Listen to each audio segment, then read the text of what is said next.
Muy buenas noches, nueva edición de Lo que se viene en televisión. Esta noche tenemos tres temas, enfrentamos tres temas. Daniel, muy buenas noches para vos también. ¿Qué tal? ¿Cómo estás, Héctor? Buenas noches a la audiencia. Sí, bien decías, tres temas y tres temas bien distintos, ¿eh? Sí, es cierto. Bueno, el tema de la fibrosis quística apareció en el horizonte de Argentina como un tema de debate y sinceramente a mí me sorprendió, en todo caso, en la conversación que tuvimos en la radio, los contenidos y las características de la enfermedad. Me parece muy interesante, en todo caso, a partir de esta situación de la cual vamos a abordar hoy, poder tener un enfoque, ¿no? Un enfoque respecto de esas realidades que le tocan en determinados momentos a las familias y la necesidad, en todo caso, de una integración social que los contenga. A mí me parece, desde ese punto de vista, una cuestión elemental, ¿no? Claro, en ese sentido, bueno, se acaba de aprobar la ley respecto a fibrosis quística. Sobre este tema estaremos hablando con una persona muy especial que nos va a contar cómo es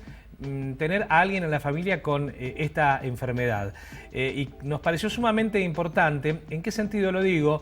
Porque muchos escuchamos hablar sobre fibrosis quística, escuchamos hablar sobre FQ, pero por ahí no tenemos o no tomamos dimensión del alcance que tiene esta enfermedad en la República Argentina. Vos sabés que la semana pasada se cumplió un nuevo aniversario, el 85º de la muerte de Bordaberry, un ex senador. Estamos hablando de la década del 30, del siglo pasado, que muere en una circunstancia. Hay una película que se llama Asesinato en el Senado de la Nación, una película muy famosa, bastante precisa respecto de lo que fue la historia de lo que ocurrió en el Senado de la Nación y en todo caso cómo rodeó políticamente ese crimen. En realidad no es del asesinato de Bordaberry que vamos a hablar, sino de la persona que en todo caso a quien estaban destinadas las balas, que era Lisandro de la Torre, también senador en ese momento por la provincia de Santa Fe y un hombre que representó una historia muy rica desde el punto de vista político, en ideas y también en conductas personales, que me parece también un elemento muy importante como para que lo tengamos en cuenta. Vamos a estar conversando con Bernardo Carrizo, es una persona que ha participado ya varias veces del programa. Cada vez que tenemos una cuestión histórica lo convocamos y le tenemos que agradecer sinceramente la predisposición que tiene, el hecho de poder conversar de la historia, un elemento sustantivo en lo que tiene que ver con la constitución de las sociedades, ¿no? Si vos no mirás la historia, no entendés lo que te está pasando, no vas a saber cómo es el futuro. Y estaremos cerrando el programa de hoy con humor, podemos decirlo de esa forma, pero en sí no va a ser con humor, porque hablaremos con una persona que está relacionada al humor nacional, una persona que, bueno, ha defendido algunos valores y, viste, este problema que tenemos con la grieta ha sido muy criticada en los últimos tiempos, un poco se lo ha tratado de apología del delito, y por otro lado es una persona que me gustaría preguntarle si realmente sabe por qué él propuso lo que propuso. Esta persona propuso o se puso a favor de todo el pueblo de Reconquista en la marcha en defensa de Vicentín. Estamos hablando del humorista Juan Acosta. Sí, bueno, evidentemente es una linda ensalada la que tenemos preparada para el día de hoy y la vamos a disfrutar. Son tres grandes bloques del programa. En un ratito vamos a volver con ustedes. Ya venimos.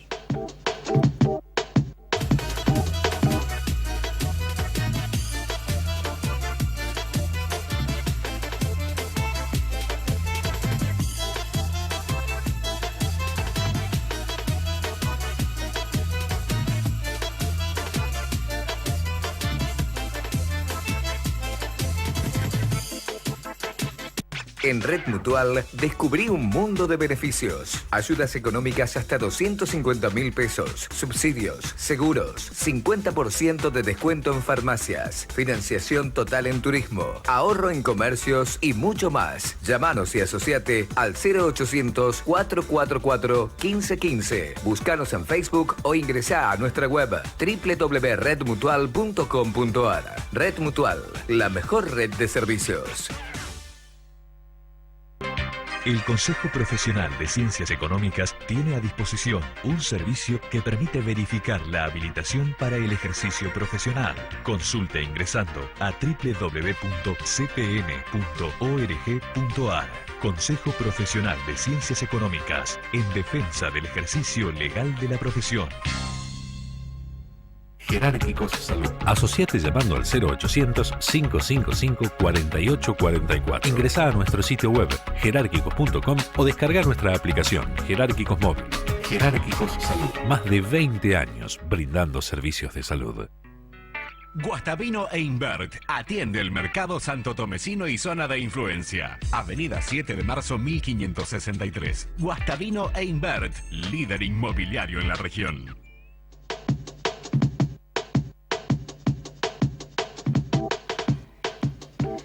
Bien, Estefanía Reca, muy buenas noches, ¿cómo estás? Un gusto tenerte a la distancia, vos estás en Buenos Aires, pero queremos que en todo caso nos plantees los puntos iniciales, digamos, de lo que representa para ustedes atravesar la circunstancia que les toca vivir.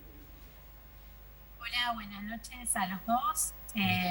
Primero, agradecerles el espacio. Este es un gran momento para nosotros, estamos muy contentos de que se haya aprobado la ley, pero sentimos la necesidad de tener estos espacios porque sentimos que aún todavía lo que es la enfermedad no es tan conocida, la gente todavía no entiende bien qué es la enfermedad, de qué se trata, y es muy importante que las personas sepan sobre la enfermedad porque puede haber muchos chicos mal diagnosticados o puede haber mamás que recién están con sus bebés recién nacidos abordando este tema y que puedan necesitar ayuda. Y bueno, nosotros, si bien somos una organización de padres, padres organizados, digamos, no pertenecemos a ninguna asociación ni ONG, siempre estamos dispuestos a dar una mano a cualquiera que recién emprenda este camino, que es bastante difícil. Cuando uno tiene un hijo con fibrosis quística y le dan el diagnóstico, tenés como un torbellino de sensaciones y de emociones, tenés que empezar a moverte, no podés quedarte quieto porque tenés que ocuparte. Lo principal para mí de poder atender a tu hijo y de que salga adelante es poder atender y ocuparse del tratamiento desde el minuto cero. Entonces, me parece súper importante que los padres tengan una concientización y el país entero conozca la enfermedad. Estefanía, es importante poder hablar de la enfermedad, bien lo decías vos, y que la gente se entere de qué se trata. En tu caso, recién estabas diciendo que te notificaban que tu hija, que hoy tiene 4 años, Paloma, padecía fibrosis quística. Quizás en ese momento vos no sabías tampoco bien de qué se trataba esto. Para la persona que está en casa viendo la tele, contame cómo es un día de Paloma, porque creo que ahí es donde podemos ejemplificar esta situación. Bueno, Paloma se levanta, toma un protector gástrico, tiene que proteger sus órganos de todos los remedios que va a recibir, toma vitaminas especiales. Está bueno aclarar que los chicos con fibrosis quística el páncreas no les funciona, a la gran cantidad de los pacientes no les funciona el páncreas, necesitan enzimas para poder comer porque no absorben las grasas de las comidas, entonces necesitan esa enzima que uno se la da de manera oral y reemplaza lo que el páncreas generaría de forma natural para absorber las comidas y poder engordar y crecer. Ella toma entre 5 y 8 enzimas por día, además de las vitaminas, otra pastilla más. También toma el protector gástrico, toma un remedio para poder desinflamar sus pulmones de manera 3 veces a la semana, no de manera diaria. También usa PAF, lo que los papás conocen normalmente como PAF, que son aerosoles preventivos para broncodilatar los pulmones y para que estos pulmones estén preparados también para recibir la nebulización que va a hacerse. Ella se hace, en este momento se está haciendo 5 nebulizaciones al día, 3 son para humificar los mocos del pulmón. Los chicos con FQ tienen los mocos espesos. De nacimiento los genera mucho moco y muy espesos. Entonces su pulmón, por manera propia, no puede eliminarlo y necesita que nosotros ayudemos con la nebulización que cualquier chico se haría con no sé, una bronquiolitis o una bronquitis. Bueno, ellos de manera diaria se lo hacen. Todos los días hay que humificar el pulmón para que el moco salga, no se quede en el pulmón, y las bacterias que están dando vueltas en la vida diaria, que a nosotros no nos afectan, a ellos sí, no se metan en ese pulmón y se queden viviendo en esas casitas de moco, por decirlo de una manera fácil, y le generen lesiones. Ella está haciéndose 2 de las nebulizaciones con antibiótico porque tiene presente en este momento 2 bacterias.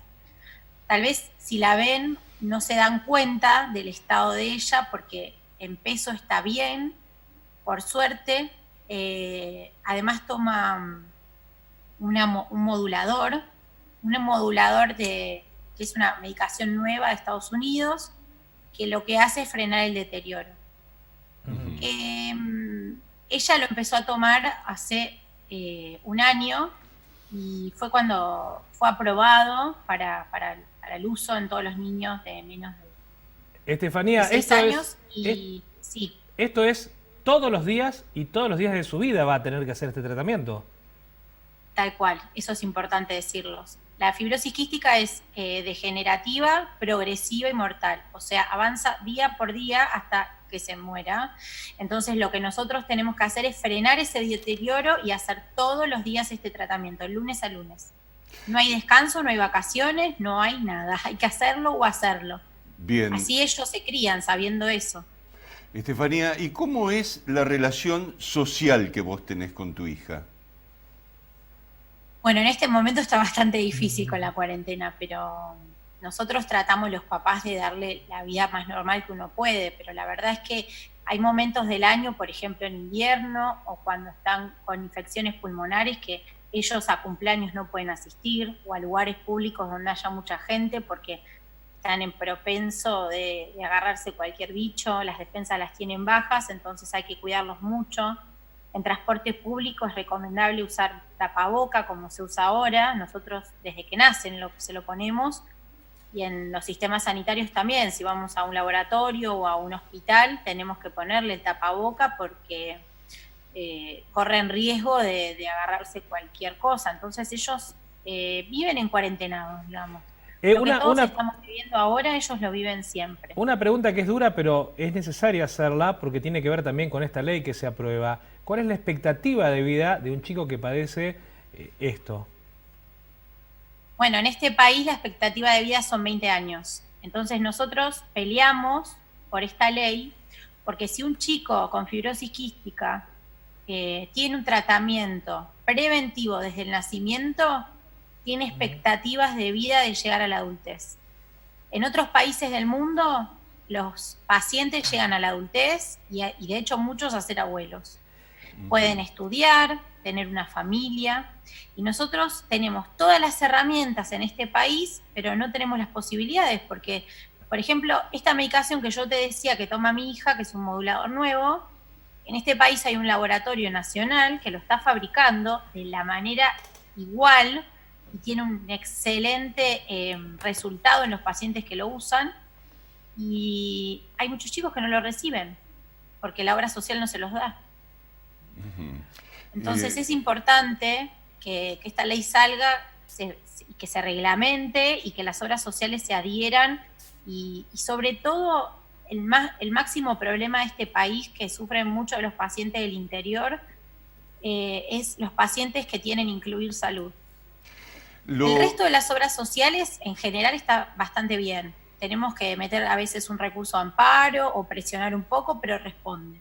Bien, Estefanía. Pero incluir salud está bastante mal y los chicos no reciben nada. Bien, te pregunto, Estefanía, el tratamiento legislativo que ha tenido hasta ahora, en el último caso es un tratamiento en el Senado, es una aprobación del Senado. ¿Falta únicamente la reglamentación o el tratamiento en diputados todavía? No, falta la reglamentación. La ley ya fue aprobada y falta la reglamentación. Bien. Así que estamos como con las expectativas de que la ley no sea modificada, porque es muy importante que se conserven todos los artículos de esta ley. El alma de la ley es el certificado de discapacidad, que siempre fue muy cuestionado a lo largo de estos 10 años de camino de la ley. Yo hace poco que me agregué, o sea, me uní a este camino de la ley, pero hay papás que vienen hace 10 años trabajando, sobre todo los que presentaron el proyecto. Por ejemplo, el año pasado hubo un papá, que para nosotros fue el motivador más grande, que es Luis Garay, que es de Córdoba, que se puso una bicicleta al hombro, salió a recorrer el país y a concientizar provincia por provincia de la enfermedad, y juntamos 1.300.000 firmas de todas las provincias del país para presentar en diputados. Fue un camino largo, la verdad, y muy, muy difícil, porque para todos es como el certificado de discapacidad siempre fue como un tabú, ¿viste? Como un problema grande. Y en realidad es un acceso para todas las familias que necesitan atender a sus hijos, es una herramienta al acceso al tratamiento. Estefanía, algo en el interior. Sí, perdón. Algo importante, saber cuántos chicos se sabe que en Argentina padecen esta enfermedad. La pesquisa neonatal es importantísima, muchas provincias la tienen, Santa Fe está muy avanzado en este tema, hay otras provincias que no la tienen. Y segundo, y para ir terminando, sumarte a estas dos preguntas, la importancia que tiene esta ley en función de todos aquellos chicos que no cuentan con obra social, que se mueren de una neumonía porque por allí la provincia no le hizo la pesquisa y no se detectó esta enfermedad. Eso creo que es una de las cuestiones también importantes en esta charla. Sí. Bueno, es importante lo que vos estás diciendo, porque la ley de pesquisa neonatal, si bien es nacional, las provincias deben adherirse. Y muchas provincias no están adheridas y no la realizan. Casi todas ya están adheridas, pero quedan algunas que no. Y lo que vos decís es importante. Muchos chicos mueren sin saber que tuvieron fibrosis quística porque le diagnosticaron una neumonía. Los pacientes hoy registrados son 1.800, pero el registro es de manera voluntaria. Entonces no podemos confiar en ese registro porque puede haber pacientes que no se registraron. De estos 1.800 pacientes, me gustaría compartirles, solamente 962 tienen certificado de discapacidad. Quiere decir que más de la mitad, o la mitad, se encuentran sin una herramienta tan importante como es el CUD, para poder acceder al tratamiento y muchas veces viajar a Buenos Aires para que sus hijos sean atendidos por un equipo disciplinado en fibrosis quística. Claro, ahí en esto que vos terminás de decir era la pregunta que a mí me faltaba, que es cuál es la especialidad, en todo caso dentro del marco de la medicina, que permite la interpretación de la situación y en todo caso lleva al tratamiento. Bueno, después de la ley de pesquisa neonatal, después de la pesquisa neonatal, cuando se la hacen, por ejemplo, en mi caso, me llamaron, me dijeron que dio positivo, luego hice un par de estudios que te dan de seguimiento para confirmar la enfermedad, y luego paso a un equipo disciplinado de fibrosis quística. Mi hija se atiende en el hospital de Vicente López, el hospital Cetrángolo, donde hay una unidad especial de fibrosis quística. En esta unidad hay un neumonólogo, un pediatra, un gastroenterólogo, un nutricionista y un kinesiólogo. Todo ese equipo atiende a mi hija todos los meses. Es importante lo que vos Yo tengo a 30 cuadras el hospital. Sí. Es importante lo que estás diciendo. Pero los pacientes del interior, claro, no tienen acceso. No tienen acceso a eso.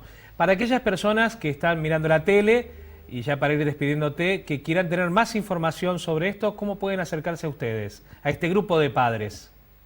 Bueno, nosotros gracias por compartir eso. Tenemos un Instagram que se llama @familia_FQ, y un Instagram, ese es el Instagram, perdón, y el Facebook es Padres, Pacientes y Familiares FQ. Bueno, somos padres con voluntad de ayudar, y en todo lo que podemos, la verdad que ayudar lo hacemos, y que no dude nadie que tenga una duda o que recién tenga diagnosticado a su hijito en escribirnos y que podamos ayudarlo y acompañarlo en lo que necesite. Estefanía, muchas gracias y muy buenas noches. Gracias por participar del programa. Buenas noches a ustedes y gracias por el espacio. Bueno, vamos realmente, Daniel, un tema muy sensible, ¿no es cierto? Y que da para hablar muchísimo más. Muy fuerte. Pero bueno, la televisión tiene eso, sí, de que por ahí tenemos que ir un poco más rápido que en la radio, pero tratamos de contarles a todos todas las etapas que pasen estos chicos y cómo se está tratando en nuestro país. Bueno, vamos a hacer una breve pausa. Ya está con nosotros Bernardo Carrizo. Ya venimos.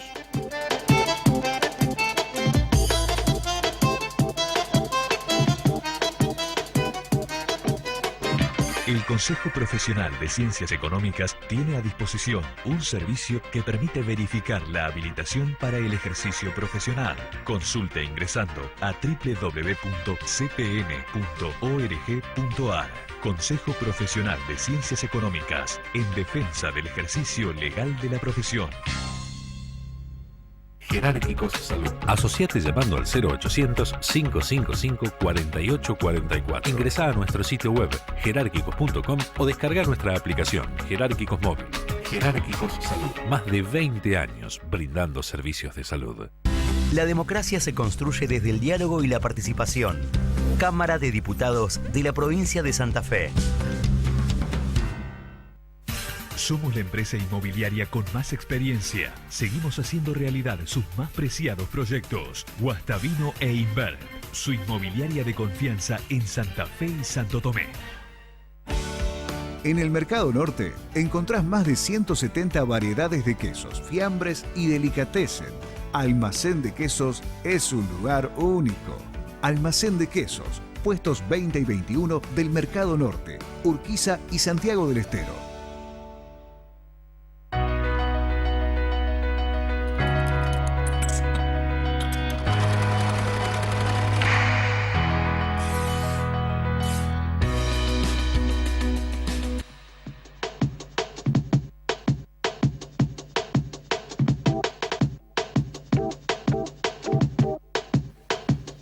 Bien, bueno, le vamos a dar la bienvenida a Bernardo Carrizo, historiador de la Universidad Nacional del Litoral. Bernardo, muy buenas noches, ¿cómo estás? Hola Héctor, buenas noches, gracias por la invitación como siempre. Decíamos en el arranque del programa que, bueno, se cumplió hace una semana atrás aproximadamente un episodio que no es el último, porque en todo caso es un asesinato y después hay un suicidio, para hablar en todo caso de la cuestión trágica que rodea la personalidad de con quién vamos a hablar, o de quién vamos a hablar, que en definitiva es de Lisandro de la Torre, pero en el camino se cruza Bordavere, y Bordavere es el que muere por las balas de un cipayo, de un tipo que, qué sé yo, que tira unos tiros, porque le dijeron que tira unos tiros. En tu presentación mencionás en torno de Lisandro de la Torre dos acontecimientos, ¿no? El intento de Valdés Cora de asesinarlo ahí en la Cámara de Senadores y el suicidio, ¿no? Dos, situaciones, vamos a llamar así, dramáticas o trágicas, sí, ¿no? Dos tragedias. Que van de la mano a su vez de un sujeto que hizo de la política su vida, digamos, ¿no? De alguna manera ese intento de asesinato fracasado tiene que ver con la política y su suicidio también tiene que ver con una lectura que hizo de la política. De un Lisandro de la Torre que está bueno también mencionar, más allá del impacto nacional del acontecimiento, porque era la Cámara de Senadores de la Nación, es importante traer a colación que es un hombre de Santa Fe, ¿no? Pero no lo digo en sentido aldeano provinciano, lo digo la articulación entre Santa Fe y Nación en clave de política.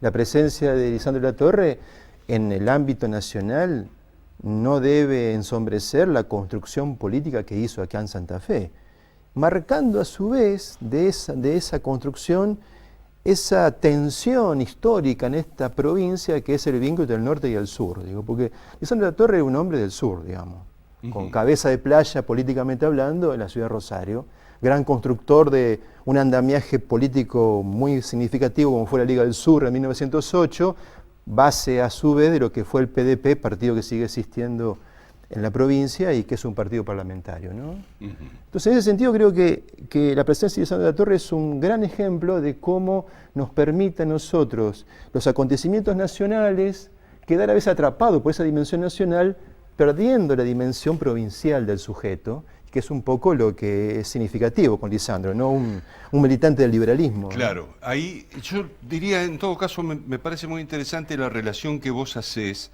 de la cuestión con Santa Fe, fundamentalmente rescatando de Santa Fe el hecho de que por lo menos haya sido el escenario de la institucionalidad argentina.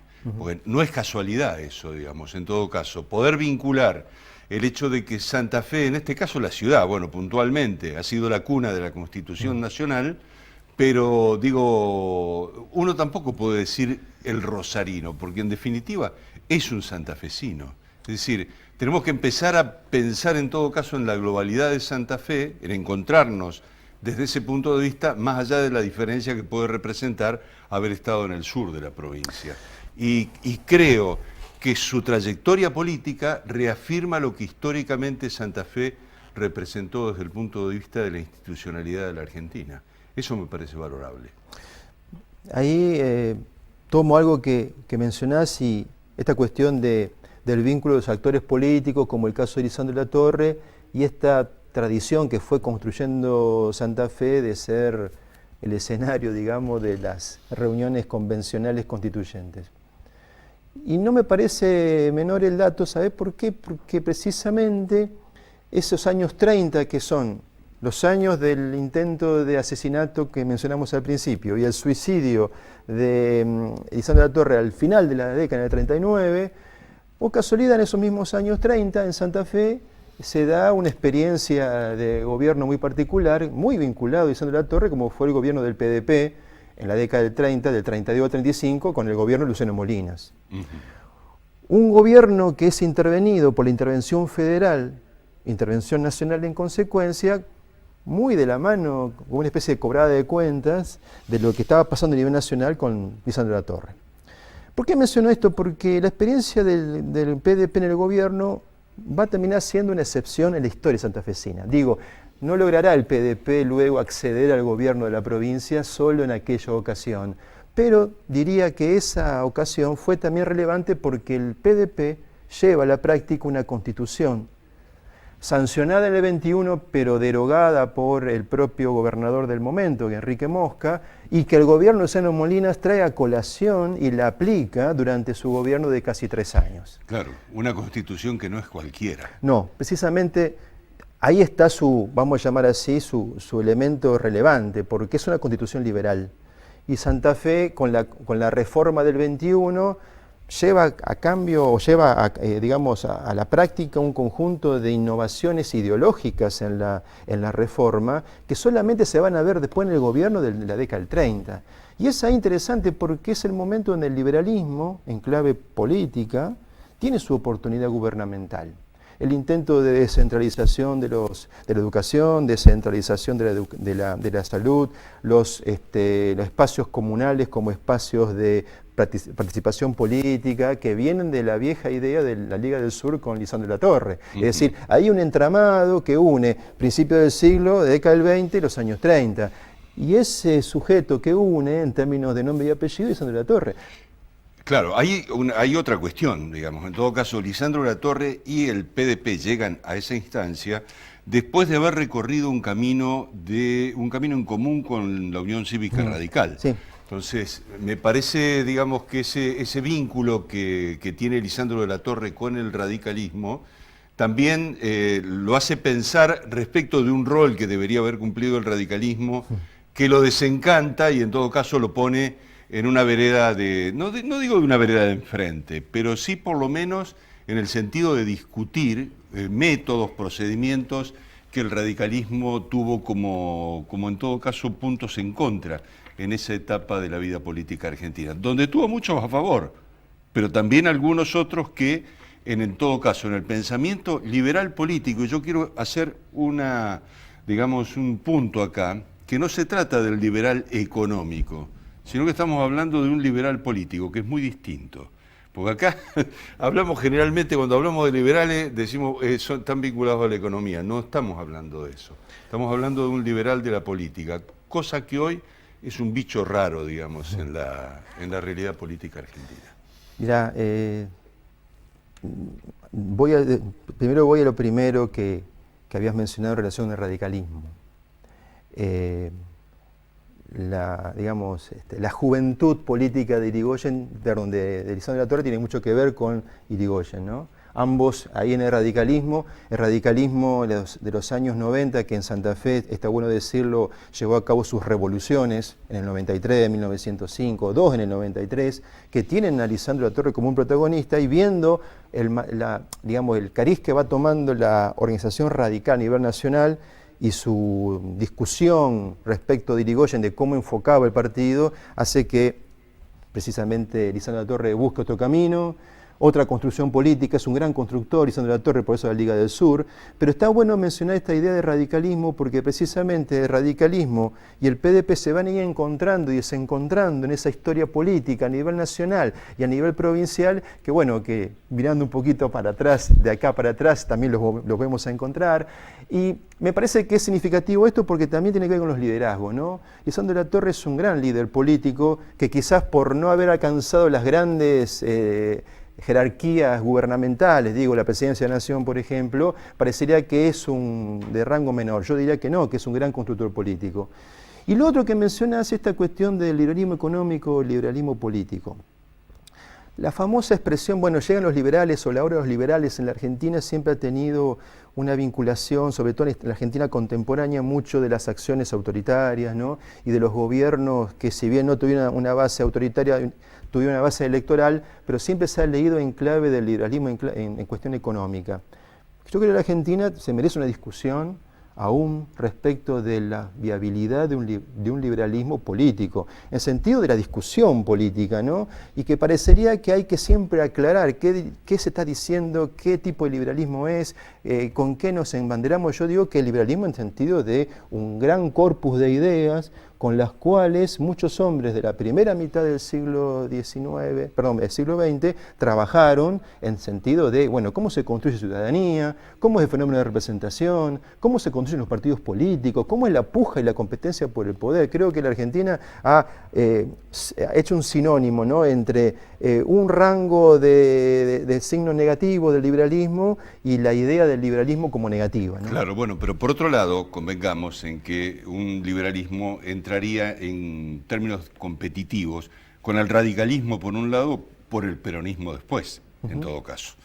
Y uno lo que tiene que decir también es que el liberalismo tiene un aspecto social y un compromiso social, claramente, digo, desde por lo menos de lo que es la concepción desde el punto de vista político, no se queda específicamente en lo institucional, sino que tiene definiciones muy concretas y muy puntuales, que en todo caso no fueron tomadas, digamos, por los líderes políticos nacionales, sino que, bueno, fueron adhiriendo a otras líneas, tal vez les resultaron más cómodas, les resultaron más fáciles de relacionarse con la sociedad y en función de eso consiguieron los apoyos populares como para llegar al poder. Pero me da la impresión de que también es interesante ver cuál era la política de alianzas de Lisandro de la Torre.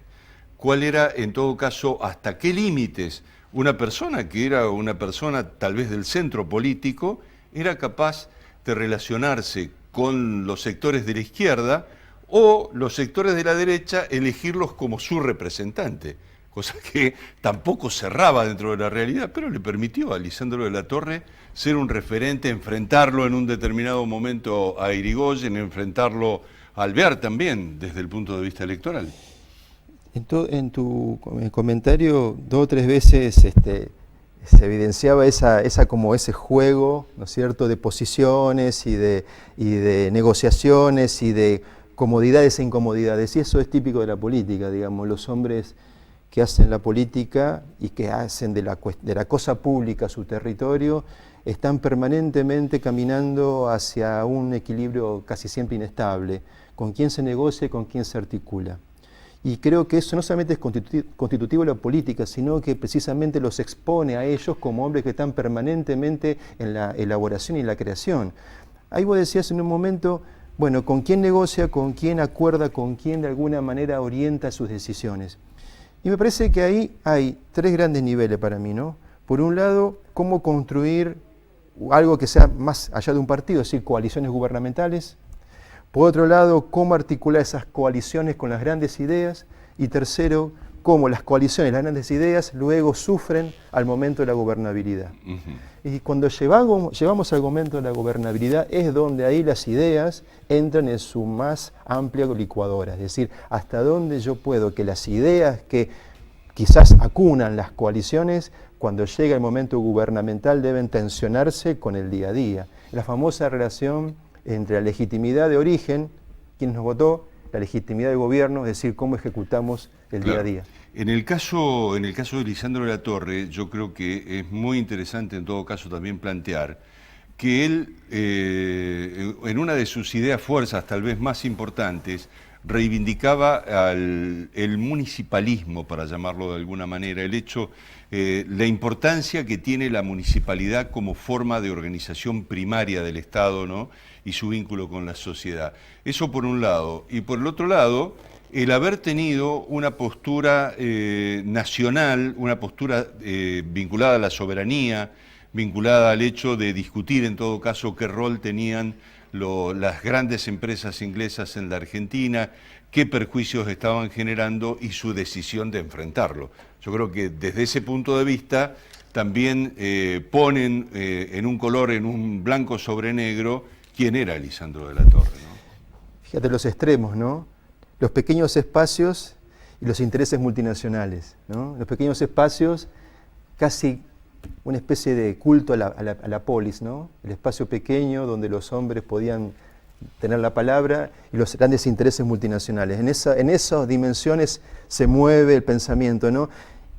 Y con respecto, ¿por qué menciono esto? Porque la cuestión del municipalismo es una contradicción en sí misma, porque podía hacerse política en los espacios municipales sin estar nacionalizado. Se podía incluso votar en las comisiones de fomento sin ser nacionalizado, pero en el caso provincial, en el caso nacional, había que estar nacionalizado. Es decir, es ahí como la contradicción se come a veces la idea. Y lo otro, la cuestión de los grandes intereses internacionales a través de las empresas frigoríficas fundamentalmente, traen consigo un gran elemento de la década del 30, es decir, la expresión que después se va a hacer muy significativa en los 60, que es el imperialismo. Es decir, cómo se articulan los intereses de la nación con los intereses multinacionales. Y eso es ahí donde nuevamente la política se tensiona. Es decir, hasta dónde es posible desde un espacio de deliberación como el Parlamento colocar coto a esos grandes intereses multinacionales. Y ahí también están los desafíos del gobernante. Creo que en esos extremos, de la pequeña polis municipal a los grandes intereses transnacionales, está la cabeza del político de cómo se trabaja con eso, ¿no? Sí, en el caso de Lisandro de la Torre lo que hace él es enfrentar el acuerdo Roca-Rusiman. Yo creo que básicamente eso también lo define como un hombre que estaba representando intereses de los ganaderos del sur, de la provincia de Santa Fe, o de la provincia de Santa Fe globalmente, digo, y los frigoríficos ingleses no tenían límites en el sentido de buscar la libertad de acción de sus empresas, ¿no? Entonces, me parece que el intento de crimen en el Senado de la Nación contra su persona, evidentemente demuestra que había ahí un conjunto de intereses representados con otros lugares de la Argentina que terminan en el crimen político, en el intento de crimen político. Cosa no que paradojal, ¿no? Porque precisamente el Parlamento es el lugar donde se intentó acallar la palabra de un senador, ¿no? Y entonces, más allá de que el acontecimiento haya fracasado, es decir, el intento de asesinar a Lisandro de la Torre haya fracasado, sí otorga demasiada carga simbólica a ese fracaso. Es decir, evidentemente ese lugar, la Cámara de Senadores, tenía un sentido. Más allá de Lisandro de la Torre, es decir, era un lugar de enunciación de la problemática, enunciación de los problemas, enunciación de los temas. Y creo que eso es un gran indicador de cómo se consolida y cómo se intenta solidificar una república. Una república se solidifica dándole vida a sus instituciones. Y creo que la paradoja de ese asesinato fracasado es reconocer que el Parlamento tuvo un sentido. Y creo que una de las cuestiones de la política argentina contemporánea es esto, ¿no? ¿Cuál es la dinámica y cuál es el sentido y cuál es la fortaleza de los espacios parlamentarios? Es decir, ¿qué pasa en las cámaras? ¿Cuál es la capacidad argumentativa? ¿Cuál es la fortaleza de las ideas llevada al argumento? Y creo que eso también habla de nosotros, ¿no? Sí, habla también de un momento político. Argentina venía del primer golpe de Estado de 1930 y la situación parlamentaria se da en lo que se llamó la década infame, plagada de un conjunto de fraudes desde el punto de vista electoral, pero que, como vos bien decís, en todo caso, no acallaron la voz de Lisandro de la Torre, que en ese caso fue indudablemente una persona muy valiente y muy honesta. Eso yo creo que también vale la pena rescatarlo. Sí, dos cuestiones que quería comentar a partir de esta última intervención. Por un lado, es cierto, esa década infame tiene consigo, para mí, un problema. Otorga una carga de valor negativo a un periodo. Y yo creo que cuando un periodo histórico está cargado de esta connotación, impide ver otros matices. Yo creo que hay muchos claros oscuros en esa década. Creo que es hora de comenzar a discutir esa expresión, porque hay otros fenómenos que está bueno discutir también. Y otra cosa, me parece importante que en estas intervenciones podamos discutir sobre estos sujetos del siglo XX, porque traen esta cuestión de que decía al principio, cómo articular provincia y nación, cuando hoy prácticamente la nación ha tomado toda la discusión y las provincias están en una situación de menos peso político, digo, en términos políticos de argumentación, ¿no? Sí, y entonces, de convivencia. Claro. Entonces me parece que la figura de Lisandro de la Torre viene como a marcar allí algo que aún merece, creo, indagarse más aún. El lugar del liberalismo, la experiencia gubernamental del liberalismo, en una Santa Fe, recordemos, hoy mencionamos la Constitución del 21 y su aplicación a la década del 30, que aún merece una próxima discusión sobre la Constitución actualmente vigente, que es la década del 60, ¿no? Sí, sí. Creo que es una discusión que bien vale la pena instalar nuevamente más allá del fenómeno pandémico. Bernardo, gracias por haber participado y por traernos en todo caso la memoria de Lisandro de la Torre. En un ratito volvemos con Daniel para la última etapa del programa.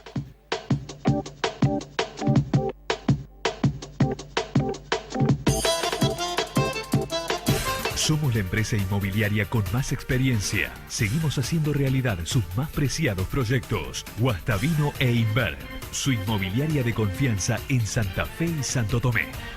Jerárquicos Salud. Asociate llamando al 0800-555-4844. Ingresá a nuestro sitio web jerárquicos.com o descarga nuestra aplicación Jerárquicos Móvil. Jerárquicos Salud. Más de 20 años brindando servicios de salud. En el Mercado Norte encontrás más de 170 variedades de quesos, fiambres y delicatessen. Almacén de Quesos es un lugar único. Almacén de Quesos, puestos 20 y 21 del Mercado Norte, Urquiza y Santiago del Estero. La democracia se construye desde el diálogo y la participación. Cámara de Diputados de la provincia de Santa Fe.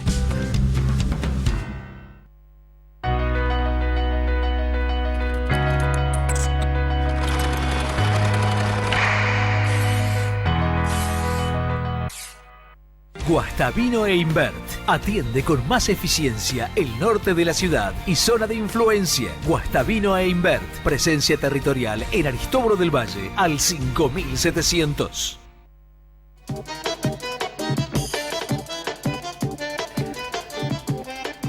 Entramos en la última parte del programa, Héctor, y lo tenemos en contacto a Juan Acosta. ¿Cómo está, Juan? Bienvenido. Buenas noches. Buenas noches, ¿cómo están ustedes? Bien, bien. Ante todo, bueno, gracias por esperarnos. Sé que tenías un compromiso, pero bueno, nos vas a dar estos minutitos.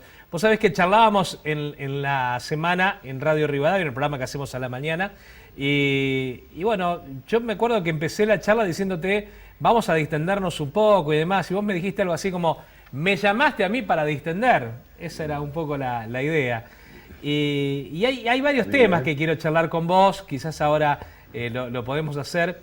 Hubo algo puntual que dijiste en la radio que yo no te lo pregunté porque fuimos para otro lado después, pero es esa defensa que vos hiciste a la gente de Vicentín, al pueblo de Reconquista que salió en favor de la empresa. Yo no sé si por ahí en Buenos Aires se tiene conocimiento de qué es lo que la gente en sí defendía, porque por ahí no defendía al empresario Vicentín, defendía a una empresa que realmente está arraigada en la sociedad, donde muchas personas trabajan, y ese era un poco el sentido. No sé qué sensación tuviste vos en ese momento. Bueno, en realidad defender al empresario tampoco está mal, si el empresario es una persona honesta. Acá no se habla solo de defender. Para mí lo que se defiende en este aspecto, además de la fuente de trabajo, se defiende la violación de la Constitución con respecto a ciertos argumentos que se tomaban para que esa empresa sea expropiada. Yo sinceramente lo que defiendo es la democracia, la república y las instituciones. Entonces, ante cualquiera de esas situaciones que yo siento que por ahí está fuera de lo que yo creo que es eso, me pongo, digamos, a favor. Entonces defiendo. Eso quiere decir que lo que quiero hacer es que vivamos en democracia, que cumplamos las leyes, que se cumpla la Constitución, cosa que es muy difícil en este país y del cual cada día me siento más deprimido con todo eso. Bueno, pero vos no sos un tipo para deprimirte, ni mucho menos. Cuando arrancó el tema de la pandemia, nos contaste en la radio que estabas trabajando con Corona. Contanos un poco cómo es laburar con Corona, quién es Corona, qué significa estar al lado de él. A ver. Mirá, nosotros que venimos de una escuela de teatro de la cual admirábamos un montón de gente que veíamos en televisión o que veíamos en los pubs, y después tener la posibilidad de trabajar con ellos, para mi generación fue algo muy, muy bueno. Jorge Corona, lo dije el otro día, es el B.B. King del humor. Tiene una prestancia arriba del escenario poco común, y la verdad, uno cuando está al lado de personas así aprende. Es un buen tipo, es un tipo que laburó toda la vida, tuvo sus quilombos como lo tenemos todos, pero la realidad es que Jorge Corona pertenece a una raza de humoristas y a una raza de gente que a mí me hace muy bien el hecho de laburar con ellos. Jorge Corona creo que es el último de los Moicanos, no quedan muchos más. ¿Y tiene ese humor todo el día o no? Sí. Porque viste que por ahí los humoristas son medios chinchudos fuera del escenario, es verdad, suele suceder. Bueno, yo te hago una lista de caracúlicos tremendos, pero no es el caso de Corona, tampoco es el caso mío. No, ya lo sé. No, Corona te está hablando, vive haciendo chiste todo el día, es un tipo que vive de esa manera, que yo creo que en el fondo también lo debe hacer para practicar, porque uno va practicando en la medida que está diciendo cosas, pero también tiene que ver con el espíritu de cómo es cada uno. Yo conozco gente muy seria que es muy graciosa, y conozco gente graciosa muy seria. Entonces, una vez le pregunté a Franchella, ¿por qué vos sos tan serio cuando estás fuera del escenario? Y me decía, porque yo pongo toda la energía ahí y después me quedo agotado, lo cual es verdad. Estar arriba haciendo una función o haciendo chistes o contando cosas te agota un poco. Lo que pasa que, bueno, depende también de la personalidad. Mi personalidad es, qué suerte estoy acá arriba, esto me da de comer, viva la vida. Claro. Ahora, fíjate, por ahí la sociedad, digamos, tiene muchos preconceptos, ¿no? Y entre otros preconceptos dice, yo no voy a ver un espectáculo de Corona porque Corona es un tipo demasiado guaso para lo que es mi gusto, digamos. Pero encuentra otras cosas en el espectáculo de Corona. ¿Qué es lo que encuentra? A ver. Bueno, mira, la realidad es esta. Cuando Corona arrancó con todo ese estilo que él tenía, que de hecho lo sigue un poco Alacrán, Yayo, decir una mala palabra, intervenir en algo que tenga que ver con el sexo, era fuerte. Hoy, con todo lo abierto que está ese panorama, si vos mirás los programas de Capusotto, nunca vi un tipo que dijera malas palabras al aire que no le pongan el pitito, ¿entendés? pizzería Los Hijos de Puta, lo dice al aire. O sea, lo digo yo porque lo dice él al aire. Me parece que todo eso cambió mucho. Entonces lo que parece que es feo y eso, no es tan feo ahora. Vos lo escuchás a Babi Echecopar puteando, lo escuchás a Capusotto puteando. Hay, bueno, en general muchas palabras que antes no se usaban hoy se usan. Me parece que en ese aspecto, en el humor, se perdió toda esa magia de estoy adentro de una caja donde hay gente mirándome, porque todo va con el telefonita, lo graba, después lo ve todo el mundo. Se perdió la intimidad con eso. ¿Cómo se vive como artista esta etapa en donde no te podés subir al escenario? ¿Qué es lo que te pasa? Hay algunos que le pega mal, otros que no, otros que dicen lo tomo para descansar. En tu caso, esta cuarentena, ¿en qué la estás aprovechando? Bueno, depende cada uno de la circunstancia en la que esté. Tengo amigos míos cómicos que están vendiendo empanadas. Conozco otra gente que de pronto tiene mucha plata y puede seguir viviendo. Yo estoy en el punto justo en donde entre lo que ahorré en el verano y un poco que trabajé en la radio, me sigo manteniendo. Pero en general lo viven mal, porque sí apareció un nuevo modismo que es el streaming, el Instagram, todas cosas que, bueno, en muchos casos dicen, no, con esto te vas a llenar de plata. Bueno, hay que probar a ver a quién le van a dar bola. Yo voy a hacer ahora un streaming dentro de poco. Tengo ganas de hacer uno para ver cuánta cantidad de gente me quiere. Sí, Juan, ¿y en radio qué haces? ¿Qué es lo que te gusta hacer? ¿Por dónde la enfocás a la cosa? A ver. Mi primer programa de radio lo hice con Mauro Viale en 1990. Ajá. Estábamos en Radio Belgrano y éramos Daniel Araoz, Carlos Stulzen y yo haciendo humor, Mauro Viale haciendo un programa a las 6:30 de la mañana, o sea que íbamos dormidos, yo por lo menos iba dormido. De ahí en más trabajé con Mateico, hice radio solo, tuve un ciclo ahora en Radio Nacional que se llamó Polémica en el Rock. Después trabajé mucho con Juan Alberto Mateico, que dicho sea de paso, nos reencontramos ahora después de tanto tiempo, él está trabajando en Córdoba. La radio es algo que siempre me acompañó. Los viejos artistas trabajaban en radio, hacían cine y hacían teatro. Las tres cosas a la vez. No dormían nunca. Era una época en donde, como no existía el cable, no existía las redes, vos tenías que ir al teatro o escuchabas la radio, y si no, veías una película en el cine. La radio para mí es un acompañamiento todo el tiempo, creo que es lo único que no va a morir. La televisión está muriendo, por lo menos la televisión de aire, lo podés comprobar con los ratings que se dan ahora, porque ¿qué haces vos? Si no lo veo ahora, lo veo después en YouTube. A mí en ese punto me da la sensación que la radio es lo único que va a mantener el espíritu vivo de, bueno, voy caminando, estoy en el campo con el tractor arando, estoy en Salta tomándome un vino en esos lugares tan lindos, estoy en Santa Fe comiéndome un pescadito y estás escuchando radio. Es así, es así. Bueno, yo te tengo que despedir. No te pedimos ningún cuento, ningún chiste. Creo que la idea era charlar un poco con vos, un poco revivir lo que vivimos en la radio, que nos encontramos en un momento que quizás no lo esperábamos y la hemos pasado muy bien charlando con vos. Yo no lo conozco mucho, pero creo que tiene cara de contar un cuento. Sí. ¿Cara de? De contar un cuento, dice. Cara de contar un cuento. Sí, tenés. Por supuesto. Por supuesto, escuchá. Este cuento para cerrar, porque si no uno no. Va el tipo con el amigo a la estación de servicio, acá en el Camino Centenario para La Plata, había un cartel que decía, llene el tanque y tiene sexo gratis. Entonces el tipo dice, llenó el tanque, dice, ya llené el tanque, ¿qué hay que hacer? Apriete esa ruletita, gire, si sale el 4... tiene sexo gratis. Apretó la ruletita con el botón, pum, le salió el 5. Dice, qué macana, dice. Le erró. Déjame probar a mí. El amigo prueba, pum, le salió el 7. No, tenía que salir el 4. Entonces el amigo le dice a él, escuchame una cosa, ¿no te das cuenta que estos son unos estafadores?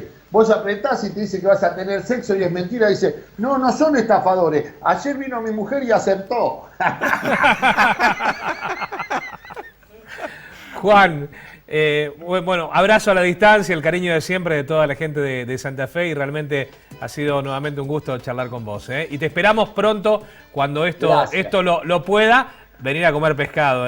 Sí, así te invitamos si estás acá en el estudio de la televisión. Y te vamos a invitar a comer pescado porque sé que te gusta y mucho.